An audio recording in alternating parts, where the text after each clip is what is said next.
महाभारत के अनुसार भारत को मुख्यतः 16 जनपदों में स्थापित किया गया था।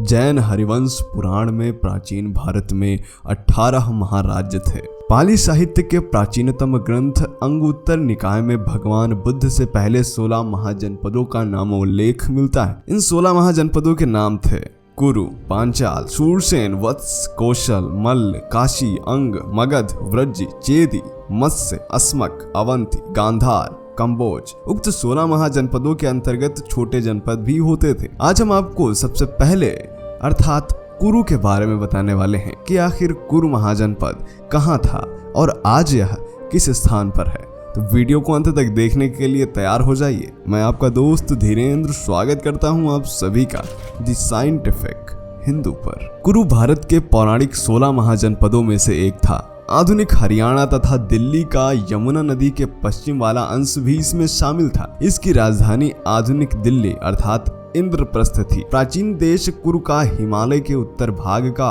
उत्तर कुरु और हिमालय के दक्षिण भाग का कुरु के नाम से विख्यात था। भागवत के अनुसार युधिष्ठिर का राजसूय यज्ञ और श्री कृष्ण का रुक्मिणी के साथ विवाह भी यहीं हुआ था। महाभारत काल में हस्तिनापुर कुरु जनपद की राजधानी थी।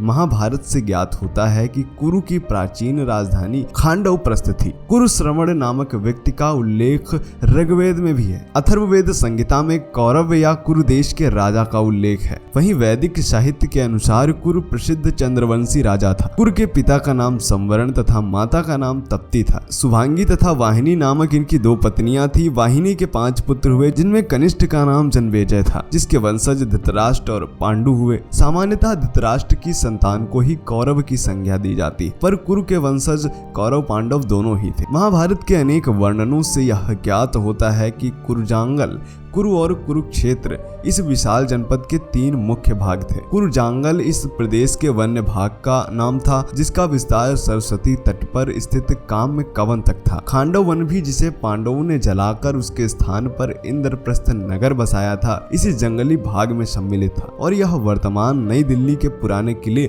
और कुतुब मीनार के आसपास ही था। मुख्य कुरु जनपद हस्तिनापुर के निकट था। हस्तिनापुर आज मेरठ के उत्तर प्रदेश जिले में पड़ता है। कुरुक्षेत्र की सीमा तैतरीय आरण्यक में इस प्रकार है कि दक्षिण में खांडव, उत्तर में तूध्न और पश्चिम में परिणाह स्थित था। संभव है ये सब विभिन्न वनों के नाम थे। कुरु जनपद में वर्तमान थानेसर, दिल्ली और मेरठ, बिजनौर जिलों के कई भाग शामिल थे। पंचसूदनी नामक ग्रंथ में वर्णित अनुश्रुति के अनुसार इलावंशीय कौरव मूल रूप से हिमालय के उत्तर में स्थित प्रदेश के रहने वाले थे। कालांतर में उनके भारत में आकर बस जाने के कारण उनका नया निवास स्थान भी कुरुदेश ही कहलाने लगा। इसे उनके मूल निवास से भिन्न नाम न देकर कुरु ही कहा गया। केवल उत्तर और दक्षिण शब्द कुरु के पहले जोड़कर उनकी भिन्नता का निर्देश किया गया। महाभारत में वर्णित कुरु जनपदों को दक्षिण कुरु कहा गया है और उत्तर कुरुओं के साथ ही उनका उल्लेख भी है। अंगुत्तर निकाय में 16 महाजनपदों की सूची में भी कुरु का नाम है, जिससे इस जनपद की महत्ता का काल बुद्ध तथा उसके पूर्ववर्ती समय तक प्रमाणित होता है। महासुत सोम जातक के अनुसार कुरु जनपद का विस्तार 300 कोस था।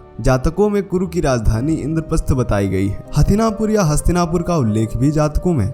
ऐसा जान पड़ता है कि इस काल के पश्चात और मगध की बढ़ती हुई शक्ति के फलस्वरूप जिसका पूर्ण विकास मौर्य साम्राज्य की स्थापना के साथ हुआ। कुरु, जिसकी राजधानी हस्तिनापुर राजा निचक्षु के समय में गंगा में बह गई थी, जिसे छोड़कर इस राजा ने वत्स जनपद में जाकर अपनी राजधानी कौशांबी में बसाई थी। धीरे धीरे विस्मृति के गर्त में विलीन हो गया। इस तथ्य का ज्ञान जैन उत्तराध्यायन सूत्र से भी होता है, तो आप इसकी प्रामाणिकता के लिए यह भी पढ़ सकते हैं। तो मित्रों, आज हमने आपको बताया कुरु के बारे में, आखिर यह कहाँ था। यह भी वीडियो पसंद आया हो तो लाइक करें और ऐसे ही जानकारी पाने के लिए सब्सक्राइब करें द साइंटिफिक हिंदू को। जय हिंद, जय भारत, वंदे मातरम।